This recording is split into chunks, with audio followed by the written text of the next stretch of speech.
सबसे पहले आप सभी देश के मित्रों, प्रिंट मीडिया, इलेक्ट्रॉनिक मीडिया के साथियों को अभिनंदन, जोहार, स्वागत। सबसे पहले कहना चाहूँगी कि मेरा लक्ष्य ओट्टा के क्षेत्र को कमीशन खोरी के चंगुल से मुक्त कराना है और सभी ज़रूरतमंदों की सरकार की योजना को क्षेत्र तक पहुंचाना है। यहाँ भ्रष्टाचार चरम सीमा पर है, कमीशन खोरी बहुत ज़्यादा है, कई सारी चीज़ें ऐसे हैं जो धरातल पर पहुंच नहीं पाई है। यहाँ क्षेत्र में गांव पर मैं घूम रही हूँ, लोगों से संवाद कर रही हूँ, जो कई सारे कार्य सिर्फ पेपर में हुआ है, धरातल पे कुछ भी नहीं दिख रहा। यहाँ पर मॉडल कॉलेज का भी बात आई कि मॉडल कॉलेज हो गया है, लेकिन वो भी पेपर में ही सिर्फ हुआ। कई जगहों पर मैं गई, वहाँ पर भी बोले, जैसे डुमरिया क्षेत्र में घूमी, वहाँ भी बोला गया कि हाँ रोड का टेंडर हो गया, लेकिन ठेकेदार काम करना नहीं चाहते। कारण क्या है? सिर्फ कमीशन खोरी। इसी तरह से आप वृद्धा महिलाओं का पेंशन, उसमें भी 5-6 महीना से 7 महीना से कई लोग वृद्धा और विधवा महिलाओं को पेंशन नहीं मिल रही है। और इस राज्य की जो सरकार है वो एक मैया योजना शुरू की, जिसमें हमको लगता है वृद्धा पेंशन को ही उधर डाल दी, जिससे हमारी जो वृद्ध महिलाएं कंप्लेन कर रही है कि अभी तक हम लोगों को 5-6 महीना से कोई पेंशन नहीं मिली है। दूसरी बात, जहाँ जो चावल मिल रहे हैं, राशन मिल रहा था, वहाँ पर भी 35 किलो के जगह कई जगह 30 किलो 25 किलो इस तरह से मिल रहा है। तो उसका अनाज भी कोई ना कोई खा रहा है, जो गरीब जनता की अनाज है। इस तरह से मैंने इस क्षेत्र में मैं आकर देखी कि यहाँ कमीशन खोरी बोलने से चरम सीमा तक। और दूसरी बात है कि बाहरी और भीतरी का भेदभाव जिस तरह से फैलाया जा रहा है, ये बहुत ही खतरनाक है। मैं झारखंड की माटी में जन्मी हूँ और इस सिंहभूम क्षेत्र से जन्मी हूँ।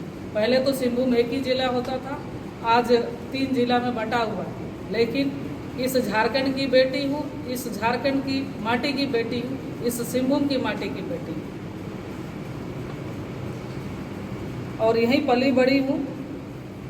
और इसको गलत तरह से बाहरी बोलकर इसका संदेश इस क्षेत्र में के साथ साथ पूरा झारखंड प्रदेश में फैलाया जा रहा है। तीसरी बात है कि हम यहाँ पर बाहरी भीतरी का तो बात हो ही रहा है। दूसरा बात, इन लोग सवाल कर रहे हैं कि आप यहाँ से चुनाव लड़ रही है, एक तो बाहरी है, दूसरी है कि यहाँ जमशेदपुर में रहती है कि दिल्ली रहेगी कि कहाँ रहेगी, इस तरह की क्वेश्चन पूछा जाए। जब पार्टी ने मुझ पर विश्वास करके एक साधारण से प्रत्याशी, एक उम्मीदवार बनाया, विश्वास जताया, तो मैं इस पर खरे उतरने की कोशिश करूंगी और यहाँ पर एक कार्यालय खोलूंगी। उसके साथ साथ मुख्य कार्यालय तो खुलेगा ही, उसके साथ साथ कैंप कार्यालय भी हर जगह खोलने की कोशिश खोलूंगी। और ज़्यादा समय हमको, यहाँ की आम जनता हमको ढूंढने ना जाए, मैं यहाँ अपने आप उपलब्ध होंगी, क्योंकि मैं यहाँ की सेवक बनकर आई हूँ, तो मैं यहाँ सेवा के लिए हमेशा उपलब्ध रहूँगी।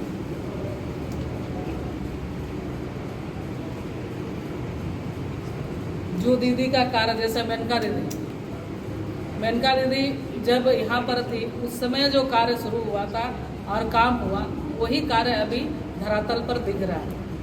5 साल में कहीं 5 साल का विधायक का कोई नामो निशान यहाँ पर देखने को नहीं मिल रहा है।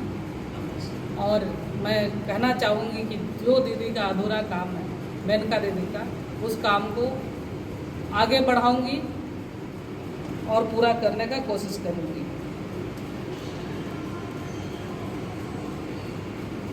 जिस तरह से हमारे भारतीय जनता पार्टी में कई सारे लोग सवाल कर रहे हैं कि महिला होने के नाते आप क्या कहना चाहेंगे, तो यहाँ भारतीय जनता पार्टी ने आदरणीय हमारे प्रधानमंत्री जी महिलाओं को आगे सशक्त करने के लिए कई सालों से ये योजनाएं चल रही है। आज पूरे माने टोले कस्बे से लेके सुदूर प्रति गांव में भी आज महिलाएं सशक्त हो रही हैं और कई जगह हमारी बहनें आप पंचायत में भी देखिए। आज इस बार विधानसभा में 12 महिलाओं को हमारे भारतीय जनता पार्टी ने उतारा, जिससे महिलाओं को सशक्त करने के क्षेत्र में हम लोग आगे बढ़ रहे हैं। और आज पूरे गांव या कहीं भी जाइए महिलाओं का हुजूम देखने मिल रहा है और अपने समस्याओं को, अस्थायी समस्या जो गांव के हैं, हमारी बहनें खुल कर बता रही हैं। इस तरह से हमारी महिलाओं को सशक्त करने की ओर आगे बढ़ रहे हैं। मैं इस कोटका विधानसभा से विधायक नहीं, विधानसभा में मैं विधायक बनूंगी, कोटका क्षेत्र में मैं एक सेवक बन के यहाँ काम करना चाहती हूँ, क्योंकि यहाँ की जनता के बीच में हमारे पार्टी ने मुझको दायित्व दिया, तो मैं यहाँ एक सेवक बन के रहना चाहती हूँ।